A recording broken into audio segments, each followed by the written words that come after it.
ये कहानी कौन कहता है? मैं ही जिम्मेदार हूं, मेरे कारण ऐसा हो। वो मर गया।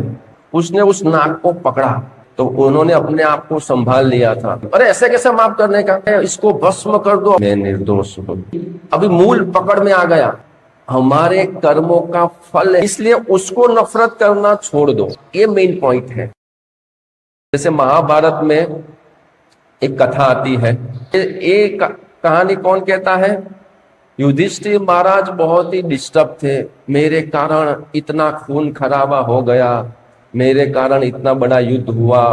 वो अपने आप को दोषी, अपने आप को पश्चाताप कर रहे थे कि अब मैं ही जिम्मेदार हूं, मेरे कारण ऐसा हुआ।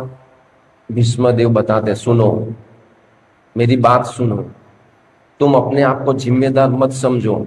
फिर वो एक कहानी सुनाते हैं कि गौतमी तपस्विनी और उसका पुत्र, तो उसका पुत्र को सर्प ने डस लिया, वो मर गया।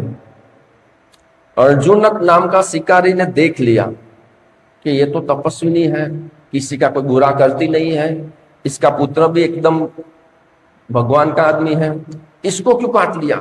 उसने उस नाग को पकड़ा और वो तपस्विनी के पास, गौतमी तपस्विनी के पास ले गया।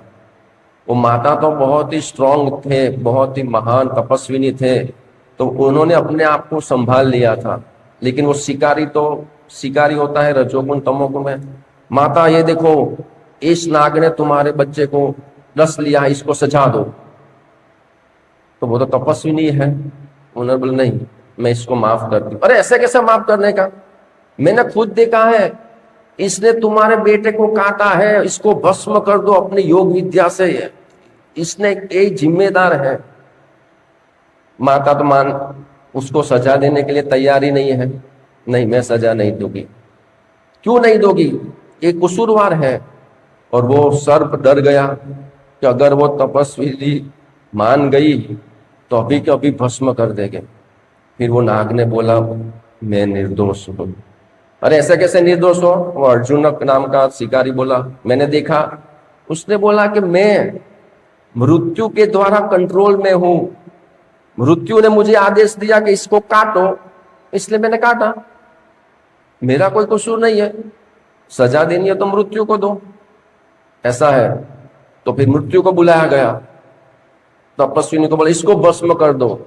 उसने सर्प को बुलाया था तो तुम मृत्यु को भस्म कर दो।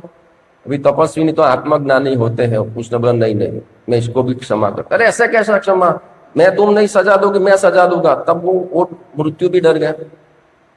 मृत्यु ने क्या बोला? मैं भी निर्दोष हूं। उन्होंने बोला कि मैं काल के द्वारा नियंत्रित हूं। काल ने मृत्यु को बोला, मृत्यु ने नाग को बोला, तो सजा देनी है तो काल को पकड़ो भाई, मुझे छोड़ दो। उसको छोड़ दिया। काल को बुलाया गया, वो काल भी कांप रहा है कि भाई ये लोग तो जबरदस्त है, तपस्विनी है, मुझे भी भस्म कर सकती है। उसने बोला माता अब इसको भस्म करो। यही अभी मूल पकड़ में आ गया। चलो सर्प निर्दोष था, मृत्यु निर्दोष था, अभी ये काल, काल के ऊपर कौन है? तो काल भी भयभीत हो गया। काल ने बोला मैं भी निर्दोष हूं। अरे ऐसे कैसे तुम निर्दोष हो? सब कोई निर्दोष है तो सजा किसको दे? तब वो काल बोलता है, हालांकि मैंने मृत्यु को भेजा था, मृत्यु ने सर्प को भेजा था, लेकिन मैं प्रेरित था इस बच्चे के कर्म से। इस बच्चे के कर्म जिम्मेदार है, मैं जिम्मेदार नहीं हूं। इसके कर्म ऐसे थे इसलिए ये सब साइकिल चालू हुआ। तब तपस्वी ने कहा अब इसकी बात सही है, इसलिए मैं किसी को सजा नहीं दे रही थी। और तब वो जो शिकारी था अर्जुन नाम का, उसकी आंखें खुल गई, उसने क्षमा याचना की, सबको छोड़ दिया। क्यों छोड़ दिया? क्योंकि वो बच्चा खुद जिम्मेदार था अपने कर्मों का। तो उसी तरह से हमारा एक्सीडेंट होता है, हमारा ये होता है, करोड़ों का नुकसान, लाखों का नुकसान, बीमारी, ये कोई रिलेटिव्स एक्सपायर, ये सब क्या है?